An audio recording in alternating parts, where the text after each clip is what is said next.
বিসমিল্লাহির রহমানির রহিম। প্রিয় শিক্ষার্থী, তোমরা কেমন আছো?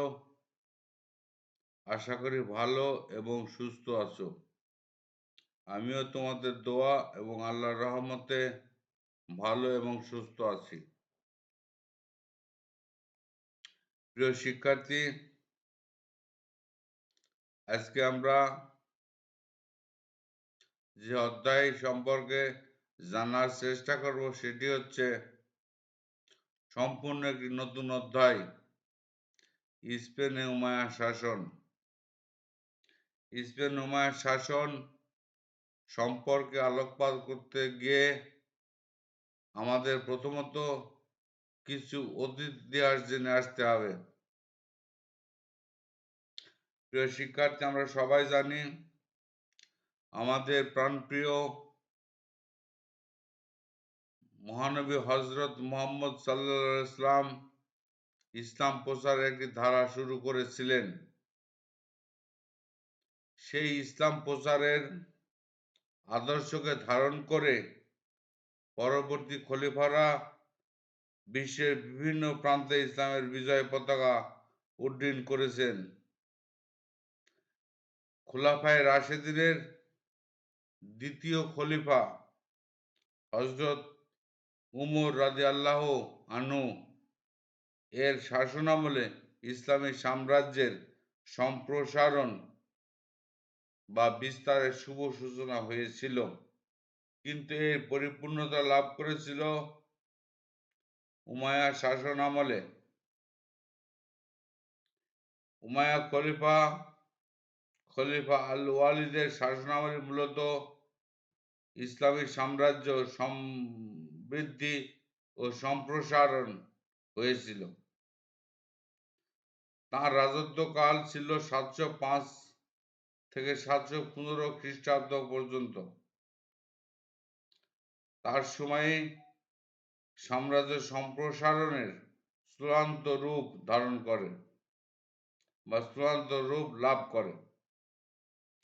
এ সময় খিলাফতের সীমানা এশিয়া, ইউরোপ ও আফ্রিকা মহাদেশের অনেক অঞ্চলে বিস্তার লাভ করে।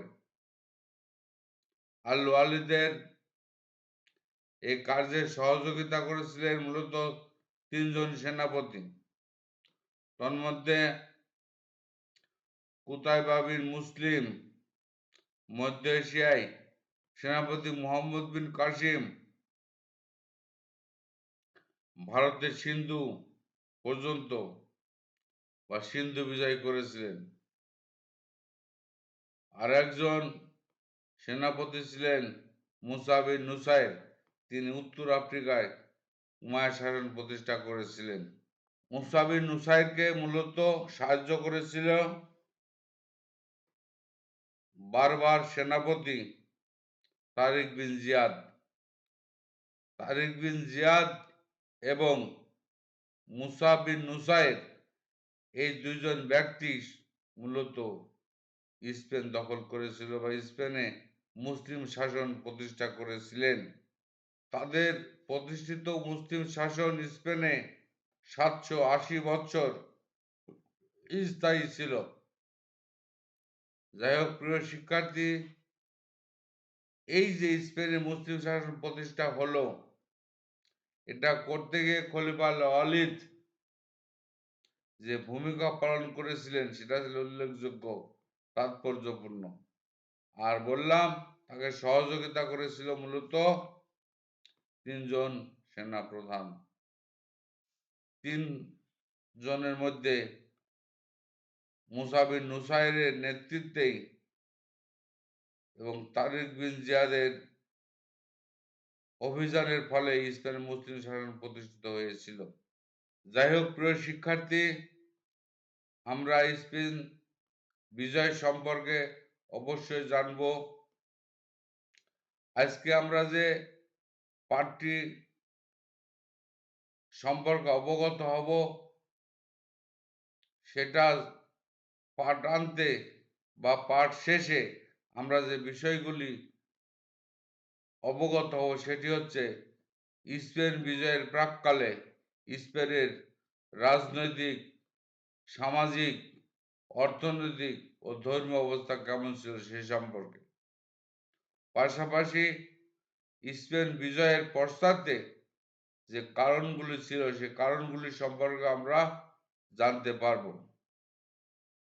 এবং ফলাফলও জানতে পারব। যাই হোক প্রিয় শিক্ষার্থী, আমরা আজকে আলোচনার শুরুতেই আগে জানি স্পেনের পরিস্থিতি এবং ভৌগোলিক অবস্থান। দেশটি কোথায় অবস্থিত এবং এর ভৌগোলিক অবস্থান কি ছিল। প্রিয় শিক্ষার্থী, আমরা মানচিত্রের দিকে লক্ষ্য করি।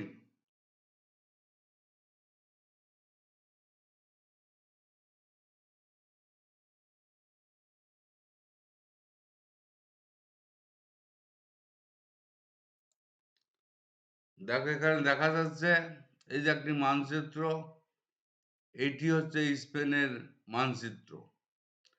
এই দেশটি মূলত ইউরোপ মহাদেশের দক্ষিণ পশ্চিমে একটি দেশ। এটি আইবেরীয় উপদ্বীপে অবস্থিত। এটি আইবেরীয় উপদ্বীপে অবস্থিত। স্পেনের দক্ষিণ পূর্ব কোণে ভূমধ্যসাগর অবস্থিত। ভৌগোলিক অবস্থান আমরা জানার চেষ্টা করছি। এটা উত্তর দিক, এটা দক্ষিণ দিক, এটা পূর্ব দিক, এটা পশ্চিম দিক। তাহলে লক্ষ্য করো যে এটার এই স্পেনের অবস্থান হচ্ছে ভূমধ্যসাগরের তীরবর্তী অঞ্চলে। সাগরটা স্পেনের দক্ষিণ পূর্ব দিকে অবস্থিত।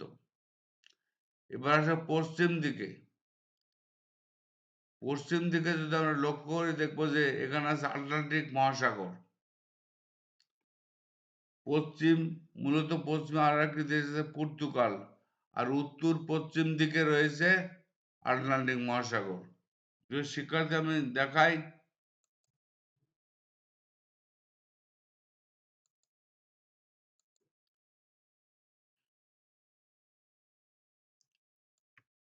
এই যে এটি হলো ভূমধ্যসাগর, এই যে এটি হলো আটলান্টিক মহাসাগর।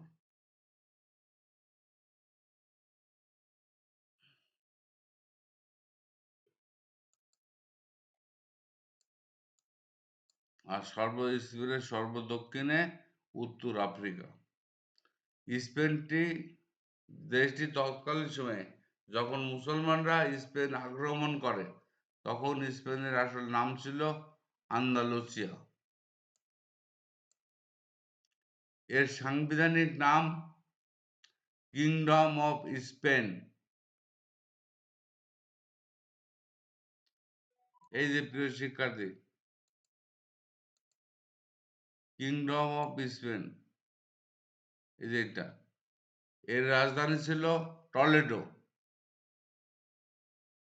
পরবর্তী পর্যায়ে মুসলমানরা যখন স্পেন দখল করে তখন এর রাজধানী তৈরি করে কর্ডোবা, আর বর্তমান রাজধানী হচ্ছে মাদ্রিদ। এই যে এটা হলো মাদ্রিদ বর্তমান রাজধানী। যখন মুসলমানরা দখল করে তখন হচ্ছে রাজধানী ছিল টলেডো। এই যে এটা পরবর্তী পর্যায়ে এই যে এটা দেখছো, এটা হচ্ছে কর্ডোবা। এটা মুসলমানরা রাজধানী স্থাপন করেছিল। তাহলে আমরা ভৌগোলিক অবস্থান জানলাম, স্পেনের বর্তমান রাজধানী জানলাম, সাংবিধানিক নাম জানলাম, মুসলমান আমলের রাজধানী জানলাম এবং বিজয়ের প্রাক্কালের রাজধানী জানলাম। প্রিয় শিক্ষার্থী, মুসলিম বিজয়ের প্রাক্কালে যদি স্পেনের অবস্থান সম্পর্কে আমরা জানি তাহলে জানব উমাইয়া খলিফা আল ওয়ালিদের সময় মুসলমানরা স্পেন জয় করে। আর এই স্পেন বিজয়ী সেনাপতির নাম হচ্ছে তারিক বিন জিয়াদ। তিনি খলিফা আল ওয়ালিদের উত্তর আফ্রিকার শাসনকর্তা মুসা বিন নুসাইরের নির্দেশে স্পেন আক্রমণ চালায় ও জয়লাভ করে। আমরা আগে বললাম এই যে উত্তর আফ্রিকা, এই যে এখানে উত্তর আফ্রিকা, এই যে উত্তর আফ্রিকা, এখানে একটি দ্বীপে, সিউটা দ্বীপের পার্শ্ববর্তী একটি জায়গায় জিব্রাল্টার প্রণালীর পাশে, ওখানে মুসলমানরা শাসন করেছিল। শাসনকর্তা ছিল হচ্ছে মুসা বিন নুসাইর। তার সহযোগিতায় তারিক বিন জিয়াদ স্পেন দখল করে। ঐতিহাসিকরা আরব মুসলমানদের স্পেন বিজয়কে একটি সুদূর প্রসারী ও ঐতিহাসিক বিজয় বলে আখ্যায়িত করেছেন। মুসলমানদের স্পেন বিজয়ের পিছনে বা পশ্চাতে অনেকগুলি কারণ বিদ্যমান ছিল। আমরা এই কারণগুলো আলোচনা করার পূর্বেই স্পেনের রাজনৈতিক, আর্থসামাজিক ও ধর্মীয় অবস্থা সম্পর্কে জানার চেষ্টা করি। এর মধ্যেও কিন্তু স্পেন বিজয়ের কারণ নিহিত আছে। প্রিয় শিক্ষার্থী, আমরা যদি স্পেনের রাজনৈতিক অবস্থা সম্পর্কে জানতে চেষ্টা করি, তাহলে দেখব মুসলমানরা যখন স্পেন আক্রমণ করে, ঠিক সেই সময় স্পেন ছিল অনেকগুলি ক্ষুদ্র ক্ষুদ্র রাষ্ট্রে বিভক্ত, এবং এই ক্ষুদ্র রাষ্ট্রগুলোর যে শাসনকর্তা ছিল, তাদের মধ্যে সদা সর্বদা দ্বন্দ্ব, কলহ বিদ্যমান ছিল, লেগেই ছিল। সেই সময় স্পেনের রাজা ছিল গথিক বংশের খ্রিস্টান ধর্মাবলম্বী রডারিক। গথিক হচ্ছে প্রাচীন জার্মানির জনগোষ্ঠীর একটি দল। রাজা রডারিক ছিলেন উচ্চাভিলাষী ও অত্যাচারী একজন শাসক। তিনি কখনোই জনসাধারণের উন্নয়ন বা উন্নতির জন্য, কল্যাণের জন্য তেমন কোনো কাজ করেননি। তিনি যে একজন উচ্চাভিলাষী ও অত্যাচারী শাসক ছিলেন, সে সম্পর্কে আমরা জানি। রাজা রডারিক যখন ক্ষমতায় আসেন, ঠিক তার পূর্ব মুহূর্তে স্পেনের রাজা ছিলেন উইটিজা। এই উইটিজাকে তিনি পদচ্যুত করেন এবং হত্যা করেন। একরকম জোর করেই তিনি সিংহাসনে বসেন। সাম্রাজ্যের অধীন যে রাষ্ট্রগুলো ছিল, নামে মাত্র তার বশ্যতা স্বীকার করেছিল, কিন্তু মন থেকে বশ্যতা স্বীকার করে নাই। আর এই বশ্যতা স্বীকার করে কিছু কর প্রদান করত। মূলত ক্ষুদ্র রাষ্ট্রগুলির বা অঞ্চলের শাসনকর্তারা পরস্পর দ্বন্দ্ব কলহে লিপ্ত থাকত। তাহলে রাজনৈতিক অবস্থা মোটামুটি বলা যায় খুব একটা ভালো ছিল না, শোচনীয় ছিল। এই রাজনৈতিক কারণও কিন্তু পরবর্তীতে আমরা দেখব, আলোচনা করব। এই কারণও কিন্তু স্পেন বিজয়ের জন্য মুসলমানদের আগ্রহী করে তুলেছিল। যাই হোক, প্রিয় শিক্ষার্থী, আমরা আসি সামাজিক অবস্থা। মুসলমানদের স্পেন বিজয়ের প্রাককালে স্পেনের সামাজিক অবস্থা ছিল অত্যন্ত নৈরাশ্যজনক, করুণ, দুর্দশা। সাম্রাজ্যে বিভিন্ন শ্রেণীর মানুষ বসবাস করত।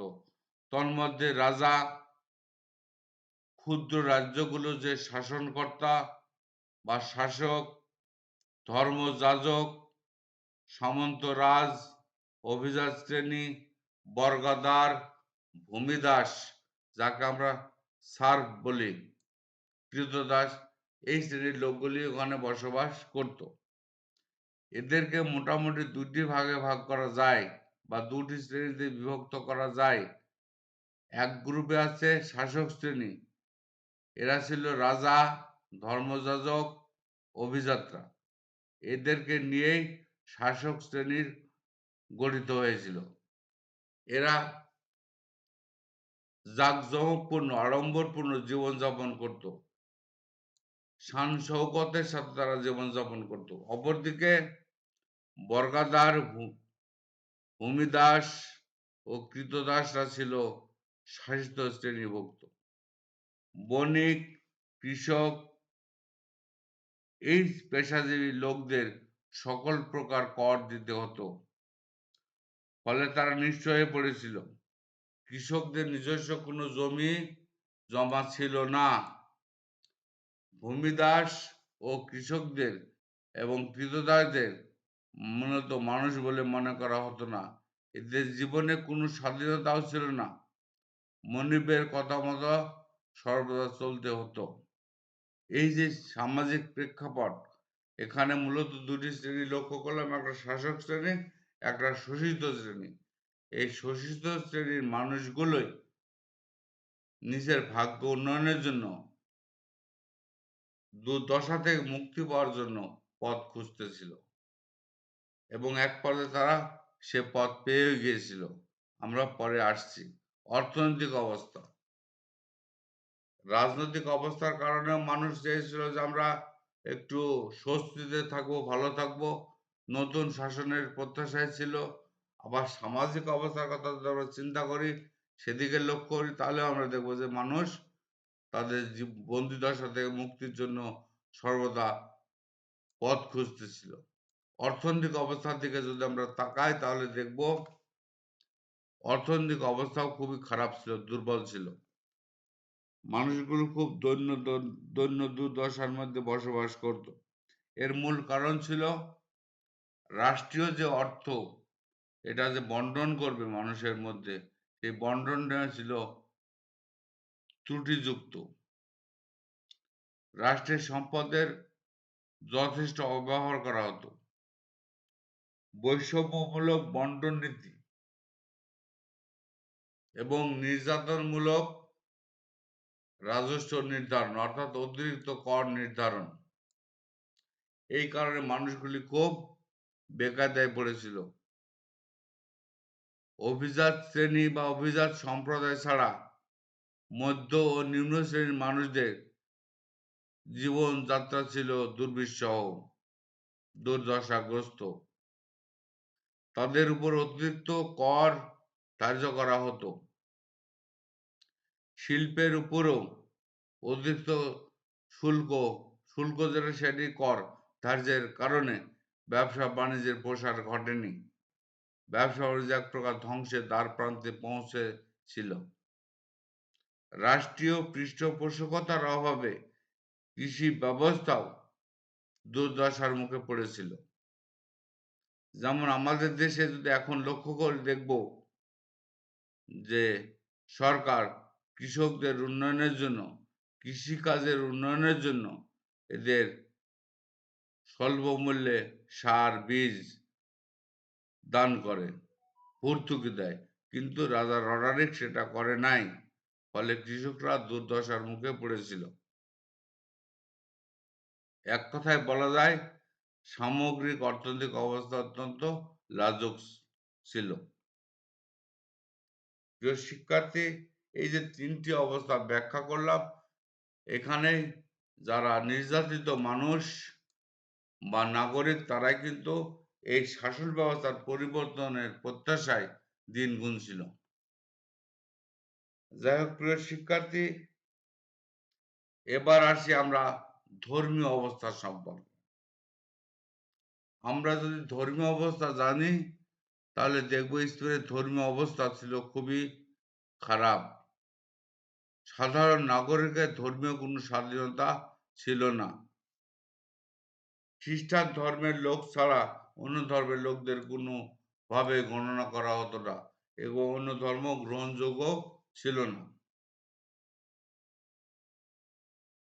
রাজা রডরিক ঘোষণা করেছিলেন, ইহুদিদের হয় খ্রিস্টান হতে হবে, আর না হয় সেবাদাস হয়ে জীবনযাপন করতে হবে। এই যে আইন, এই যে নির্দেশ, এই যে অন্য ধর্মপ্রাণ মানুষ, নাগরিক রাজা রডরিকের উপর ক্ষিপ্ত ছিল। তারাও পরিবর্তন প্রত্যাশা করছিল মনে মনে। ঐতিহাসিক এস ইমামউদ্দিনের ভাষ্যমতে স্পেনে 90,000 ইহুদিকে বলপূর্বক, জোরপূর্বক খ্রিস্টান ধর্মে দীক্ষিত করা হয়েছিল। এই যে যাদের জোরপূর্বক, বলপূর্বক ধর্মে দীক্ষিত করা হয়েছিল, খ্রিস্টান ধর্মে, তারা কিন্তু মুক্তির প্রত্যাশায় দিন গুনছিল। এই যে সার্বিক অবস্থা আমরা আলোচনা করলাম, এখান থেকে কিন্তু স্পেন বিজয়ের কারণের সুস্পষ্ট কিছু বিষয় চলে আসে। তো যাই হোক, প্রিয় শিক্ষার্থী, আমরা এখন স্পেন বিজয়ের কারণ, এই অভিযানের কারণ বা আক্রমণের কারণগুলি জানার চেষ্টা করি। আরব মুসলমানদের স্পেন বিজয়ের বা অভিযানের পশ্চাতে বেশ কিছু কারণ ছিল। এক নম্বরে যদি আমরা লক্ষ্য করি তাহলে দেখব রাজা রডারিকের কুশাসন ও জনদুর্গতি। রাজা রডারিকের মূলত কুশাসনের ফলেই তৎসময় যে নাগরিকেরা, সাধারণ নাগরিকরা বাস করত, সেই নাগরিকগুলি এই শাসনের অবসান প্রত্যাশা করত, মুক্তির জন্য দিন গুনত, নতুন শাসকের জন্য দিন গুনত। মুসলমানদের আগমনের আগে স্পেনের রাজা ছিলেন কে? আমরা আগেই বলেছি, গ্রথিক রাজবংশীয় রাজা রডারিক। তিনি ছিলেন অত্যাচারী একজন শাসক, উচ্চাভিলাষী একজন শাসক। তার কুশাসনে অতিষ্ঠ ও চরম দৈন্য অবস্থায় নিবদ্ধ শাসিত শ্রেণীর সার্ব, ক্রীতদাস, ইহুদি সম্প্রদায় মুক্তির স্বাদ আস্বাদনের জন্য অধীর আগ্রহে দিন গুনছিল। এই যে নিগৃহ, নিপীড়ন, নির্যাতিত জনতা একসময় মুক্তির আন্দোলনের জন্য বহির্বিশ্বের মানুষকে হলেও আমন্ত্রণ জানায় স্পেন আক্রমণ করাতে মুসলমানদের সহায়তা করেছিল শুধু নির্যাতনের কারণে। প্রিয় শিক্ষার্থী, আরেকটি বিষয় হচ্ছে, আমরা আগে জানি যে জিব্রাল্টারের দক্ষিণ পাশে মুসলিম শাসনাধীনে আরব মুসলিমদের অধীনে একটি উত্তর একটি রাষ্ট্র প্রতিষ্ঠিত হয়েছিল, যার শাসনকর্তা ছিল মুসা বিন নুসাইর। মুসা বিন নুসাইরের শাসনামলে এই জিব্রাল্টারের মানুষ, নাগরিক খুব সুখ শান্তি ভোগ করত এবং প্রশাসনিকভাবেও খুব সুন্দর ছিল। নাগরিকদের সুযোগ সুবিধা ভালো ছিল, মোট কথা তারা খুব সুখে ছিল। এই সংবাদ যখন স্পেনের নিপীড়িত মানুষের কানে আসে বা সংবাদ শুনতে পায়, তখন তারা মুসা বিন নুসাইরের কাছে গিয়ে বলে যে আপনি আমাদের মুক্ত করুন, আমরা নির্যাতিত, নিপীড়িত, রাজার রডারিকের অত্যাচার আমরা সইতে পারছি না। তার কাছে সাহায্য প্রার্থনা করে। সমস্ত কিছু শোনার পরে মুসা বিন নুসাইর কিন্তু তাদের সাহায্যে এগিয়ে এসেছিলেন। এরপর আরেকটি কারণ হচ্ছে কাউন্ট জুলিয়ানের আমন্ত্রণ। ইনি সরাসরি মুসা বিন নুসাইরের কাছে গিয়ে স্পেন আক্রমণের জন্য দাওয়াত দিয়েছিলেন, আমন্ত্রণ জানিয়েছিলেন। আরব শাসিত, মানে আরব মুসলমান শাসিত উত্তর আফ্রিকার নিকটবর্তী একটা দেশ ছিল। এই উত্তর আফ্রিকার যে দেশটা মুসলমানরা শাসন করত, ঠিক তার পাশে একটি ছোট্ট দ্বীপ ছিল, সেটি হচ্ছে সিউটা দ্বীপ। এই সিউটার শাসনকর্তা ছিলেন কাউন্ট জুলিয়ান এবং রাজা রডারিক যে উইটিজাকে হত্যা করে ক্ষমতায় এসেছিলেন, এই উইটিজার জামাই ছিলেন কাউন্ট জুলিয়ান। শ্বশুর হত্যার প্রতিশোধ নেওয়ার জন্য তিনিও মনে মনে দিন গুনছিলেন। বৈরিতা স্বাভাবিকভাবে তাদের মধ্যে সৃষ্টি হয়েছিল। তাছাড়া স্পেনের সামাজিক প্রথা অনুসারে রাষ্ট্রীয় আচার আচরণ, কার্যক্রম শিক্ষার জন্য রাজদরবারে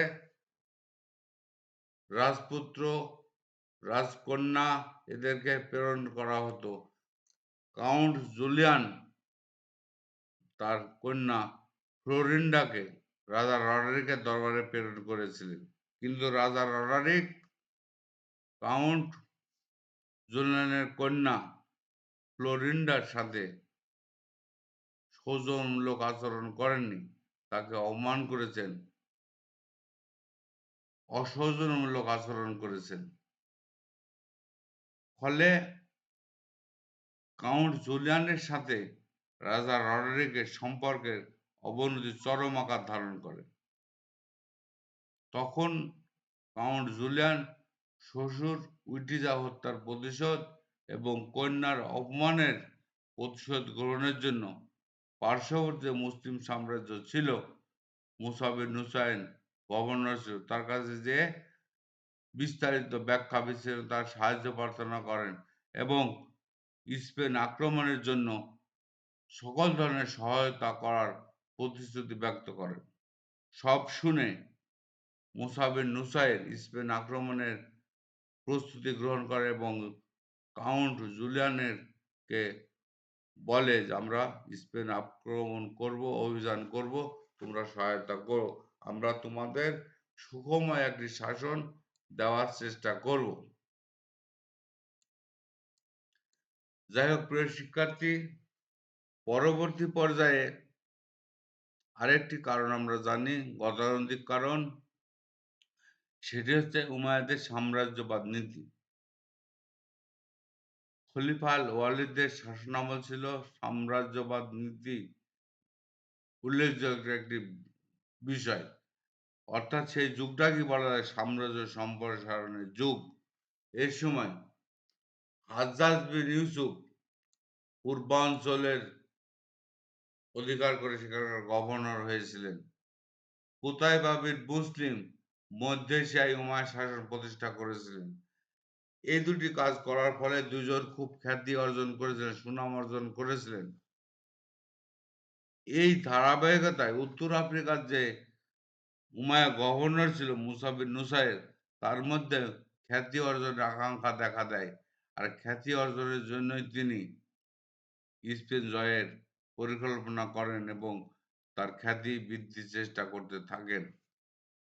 আর সব মিলাই সবাই তাকে যে স্পেন আক্রমণের জন্য দাওয়াত দিল বা আমন্ত্রণ করলো, তখন সেই সুযোগটা তিনি কাজে লাগানোর চেষ্টা করলেন। কাউন্ট জুলিয়ানের আহ্বানে সাড়া দিয়ে উত্তর আফ্রিকার যে মুসা বিন নুসাইর গভর্নর ছিলেন, তিনি খলিফা আল ওয়ালিদের অনুমতি চাইলেন যে আমি কি স্পেন আক্রমণ করতে পারবো বা চাই, কি বলেন? অনুমতি দেওয়া হলো। অনুমতি নিয়ে 710 খ্রিস্টাব্দে স্পেনের সার্বিক অবস্থা পর্যবেক্ষণের জন্য একটি দল প্রেরণ করলেন। সেই দলের নেতা ছিল তারিক বিন মালিক। উনার নেতৃত্বে 400 সৈন্য ও 100 অশ্ব আর 4খানা রণতরী দিয়ে স্পেনে প্রেরণ করেন। এই টিমের কাজ ছিল স্পেনের সার্বিক অবস্থা বিচার বিশ্লেষণ করা এবং স্পেন আক্রমণ করা যায় কি যায় না, অভিযান করা যায় কি যায় না। পর্যবেক্ষণ দলটি স্পেনের সার্বিক অবস্থা পর্যবেক্ষণ করে মুসা বিন নুসাইর মানে প্রাদেশিক গভর্নর মুসা বিন নুসাইরকে বললেন যে পরিবেশ আমাদের অনুকূলে আছে, আক্রমণ বা অভিযান পরিচালনা করা যেতে পারে। পর্যবেক্ষক দলের বিবরণ অনুকূলে থাকায় মুসা বিন নুসাইর 7,000 সৈন্য সহ বারবার সেনানায়ক তারিক বিন জিয়াদকে 711 খ্রিস্টাব্দে স্পেনে পাঠান। স্পেনে তারিক বিন জিয়াদ স্পেনের দক্ষিণ পূর্ব উপকূলে, যেটা হচ্ছে আধুনিক জিব্রাল্টার, জাবাল আল তারিক, এই দ্বীপে অবতরণ করেন। ওই অঞ্চলে রাজা রডারিকের শাসনকর্তা ছিল থিওডমির। দক্ষিণ পূর্বাঞ্চলে যে প্রদেশপাল বা গভর্নর ছিল থিওডমির, তাকে বাধা দেওয়ার চেষ্টা করেন। তারিক বিন জিয়াদের সাথে যুদ্ধ করার প্রস্তুতি নেয়, বাধা দেওয়ার চেষ্টা করে, কিন্তু তাকে তারিক বিন জিয়াদ পরাজিত করে এবং রাজধানী টলেডোর দিকে অগ্রসর হতে থাকে। এই সংবাদ যখন রাজা রডরিকের কাছে গেল পৌঁছালো, তখন রাজা রডারিক তারিক বিন জিয়াদকে প্রতিহত করার জন্য প্রায় 1,20,000 সৈন্য সহ রওনা হলেন। রওনা হয়ে তারা গুয়াডিলেট কুইভার নদীর তীরে অবস্থান নিলেন। আর এই জায়গা ছিল এখানে একটি জায়গা ছিল মেডিনা সিডোনিয়া। এই জায়গায় উভয় গ্রুপের মধ্যে, উভয় দলের মধ্যে ও পক্ষের মধ্যে মুখোমুখি সংঘর্ষ হয়। এই সংঘর্ষে তারিক বিন জিয়াদ জয়লাভ করে এবং এই যুদ্ধ চলাকালীন সময় আরো 5,000 সৈন্য তারিক বিন জিয়াদকে সাহায্য করার জন্য পাঠিয়েছিলেন মুসা বিন নুসাইর। 711 খ্রিস্টাব্দের এই যুদ্ধে রাজা রডারিক পরাজিত হলো চরমভাবে, শোচনীয়ভাবে পরাজিত হলেন। পরাজিত হয়ে তিনি প্রাণ ভয়ে পলায়ন করলেন। প্রাণ ভয়ে পলায়ন করে গুয়াডিলেট কুইভার নদীর তীরে গিয়ে ওই নদীতে ডুবেই তিনি মারা যান। সুতরাং মুসলমানদের সকল বিপদ দূরীভূত হয়। মুসলমানরা একে একে স্পেনের রাজ্যগুলি দখল করে, যেমন গ্রানাডা, মালাগা, কর্ডোবা, টলেডো, এইসব জায়গাগুলি দখল করে।